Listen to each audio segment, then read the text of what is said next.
ఇది మనము ఏంటంటే ఒక 1 వీక్‌కి 15 డేస్‌కి ఒకసారి అప్లై చేసుకుంటే సరిపోద్ది. ఇంకా నెక్స్ట్ ఏంటంటే మన హెయిర్ కూడా మనం ఏంటంటే ఆయిల్ రాసుకోవడము, ఇంకా నెక్స్ట్ ఏంటంటే ఆయిల్ మసాజ్ చేసుకోవాలి హెయిర్‌కి. తర్వాత ఏంటంటే మనము స్నానం చేసేటప్పుడు, మనం హెయిర్ బాత్ చేసేటప్పుడు అసలు మనకి ఎక్కడ కూడా మనకి ఈ తడి అనేది ఉండకుండా మనము డ్రై చేసుకోవాలి శుభ్రంగా నీట్‌గా డ్రై చేసుకున్నామంటే మన హెయిర్ అనేది లాస్ అవ్వకుండా ఉంటది. తర్వాత మన హెయిర్ అనేది స్మూత్‌గా ఉంటది. అలాగే బ్లాకిష్‌గా ఉంటది.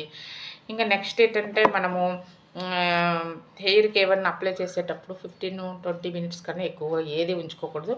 అది ఏ రెమెడీ అప్లై చేసినా ఇంకా నెక్స్ట్ ఏంటంటే మనము కలర్స్ ఏస్తాం కదా! కలర్స్ ఏసినవి కూడా మనం ఏంటంటే ఒక 15 మినిట్స్ కన్నా ఎక్కువ ఉంచకూడదు. అలా ఉంచామంటే మన హెయిర్ అనేది లాస్ అవుద్దనమాట. అందుకనే చాలామంది ఏంటంటే హాఫ్ ఎన్ అవరు అలా ఉంచేస్తారు. తర్వాత గోరింటాకు ఇవన్నీ కలిపి రాస్తారు కదా! అది కూడా 1 అవర్ ఉంచేస్తారు. 1 అవర్ అక్కర్లే. ఒక 20 మినిట్స్ ఏదన్నా 20 minutes, half an hour. 20 minutes యాక్చువల్‌గా 20 మినిట్స్ సరిపోద్ది. అలా చేయడం వల్ల ఏంటంటే మనకి హెయిర్ లాస్ అవ్వకుండా ఉంటది. మన హెయిర్ గ్రోతింగ్ ఉంటది. హెయిర్ సిల్కీగా ఉంటది. చూడ్డానికి చాలా బ్యూటిఫుల్‌గా కనిపిస్తదనమాట.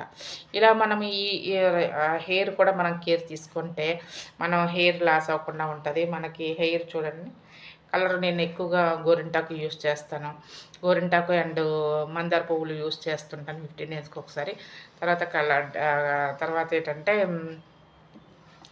పెరుగు అది కూడా పెడుతుంటాను తలకి. ఇలాగ చేయడం వల్ల ఏంటంటే మన హెయిర్ గ్రోతింగ్ అనేది బాగా ఉంటదనమాట. ఇదేంటంటే మనం 15 డేస్‌కి ఒకసారి ఇలాగ అప్లై చేసుకుంటే మన ఫేస్ అనేది నీట్‌గా ఉంటది. తర్వాత గ్లో వస్తది, వైట్ వస్తది. మన ఈ చిక్‌లోని హోల్స్ ఉంటాయి కదా! ఆ హోల్స్ కూడా రిమూవ్ అయిపోద్ది. మనం ఓన్లీ బీట్రూట్ అండ్ శనగపిండి కలుపుకొని ఇది అప్లై చేసుకొని అలాగే ఫేస్‌కే కాకుండా నెక్‌కి, హ్యాండ్స్‌కి తర్వాత పాదాలకు కూడా ఇవి అప్లై చేసుకొని ఒక 20 మినిట్స్ నుంచి అప్లై చేసుకున్న మన ఫేస్ చాలా గ్లో వస్తుందన్నమాట. ఈ టిప్స్ ఎవరైనా పాటించాలనుకుంటే పాటించొచ్చు. ఓకే. Thank you.